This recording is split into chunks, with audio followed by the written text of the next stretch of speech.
And we just heard on the radio the Boeing is cleared to display, ladies and gents. So this is one of 2 Boeing 757 aircraft operated by number 40 Squadron based at Whenuapai in Auckland. 40 Squadron operates both the 757 and the C-130 Hercules, and we're ever so sorry the C-130 can't be with us today.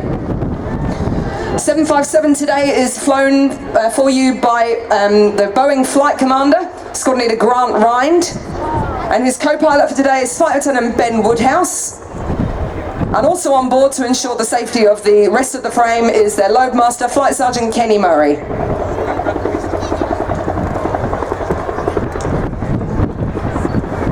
Alrighty, coming down with the gear down, so nice and slowly.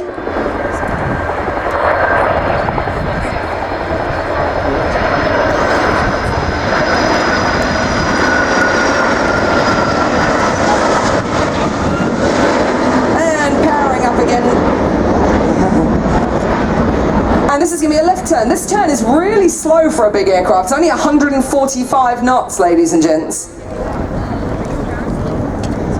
It's amazing how graceful such an enormous aircraft looks in the small confines of a flying display. Now, we've had these 757 aircraft since 2003. They replaced the 2 727s that we had, which were retired at that time. And these guys spend most of their time jetting around the globe supporting government and RNZAF tasking. I'm sure they're going to show you the noise of those beautiful Rolls-Royce turbofan engines, each of which produce over 42,000 pounds of thrust,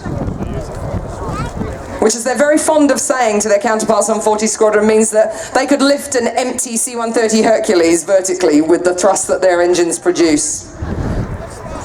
Right. This next pass is a low pass with flap and gear again.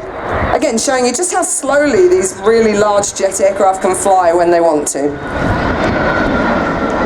Maximum takeoff weight for this aircraft is 115 tons.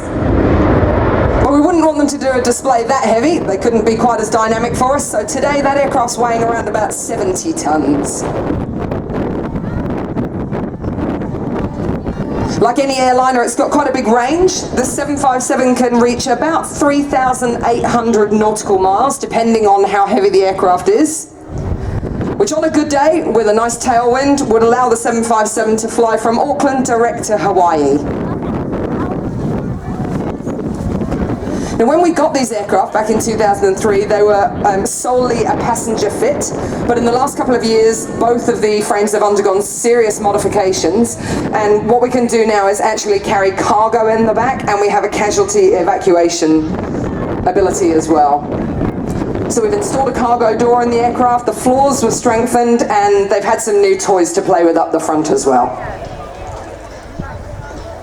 Okay, this one is going to be a low approach and overshoot. So bringing the aircraft round to the crowd right now, with everything out and down, looking like he's going to land. And you might want your fingers in your ears, boys and girls, for the overshoot.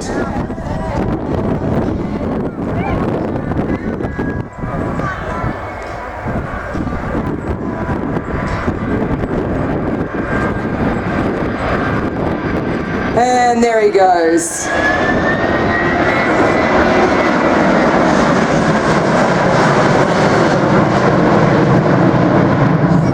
I've always loved about the Boeing display that we do is how high that nose attitude is when they simulate their takeoff. And actually, for real, when they take off, they can raise the nose that high. It's quite unusual. One of the things that nose high attitude gives them is quite a lot of extra lift. For those of you who don't know too much about flying, one of the things we need for lift, we call it the angle of attack, as the angle that the nose is raised. And so what the aircraft's going to do now is reposition, probably turning around to the left and flying through left to right, and show us what's known as an alpha pass. So this is going to be pretty much the slowest speed that they can do a pass at, and their nose will be really quite high, so they're maintaining enough lift to keep flying.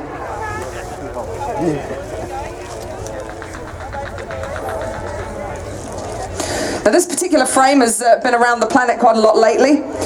In the past year alone, this aircraft has been tasked from Antarctica, VIP support to countries like Japan, Russia, Cambodia and Myanmar. They also went over to London to the Bomber Command Memorial Service and also last year for the Diamond Jubilee visit.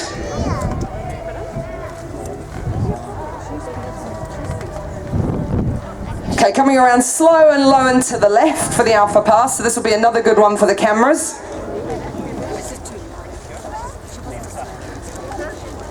'40 Squadron has 10 pilots for the 757. They also have 4 loadmasters and 14 cabin crew.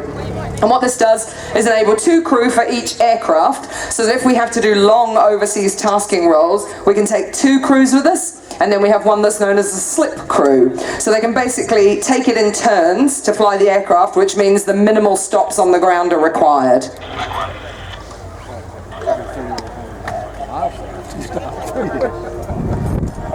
So as he comes through, we'll have a look at his nose up attitude. It's about 10 degrees.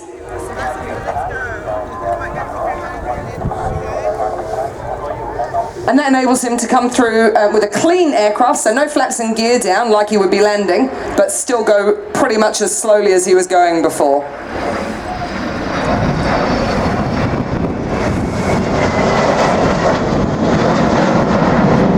There's that wonderful nose-up acceleration again. Okay, the last part of the Boeing's display today, ladies and gents, as he repositions for us, is going to be a high-speed clean pass. So again, it might be a bit of fingers in your ears time for the boys and girls out there. And he'll show you the difference between that slow pass with the nose high, getting that extra lift, and this one, which will be clean aircraft, so no gear and flaps, and with the nose level, a level pass. As they start their turn, they're going to be accelerating through about 250 knots. And hopefully by the time they come past us, they'll have their final speed up to around 350 knots. That's about 600 kilometers per hour, ladies and gents. That's pretty fast.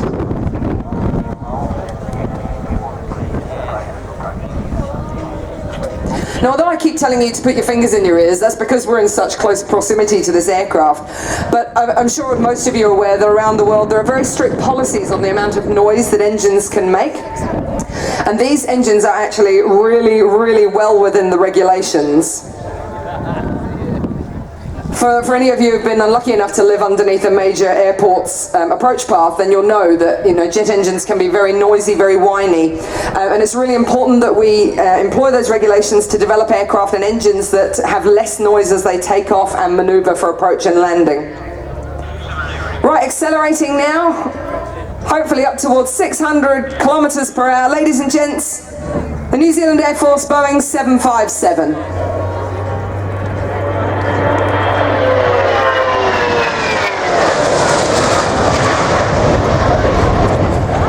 Such a shame they can't land for us here today, but of course that would cause all sorts of problems. So they're going to be heading back off to Whanuapai, and they'll come back down and see us again tomorrow for those of you who are still here. Now we do have a winner of the competition, the first competition question. A young man by the name of Jack Braddock came and he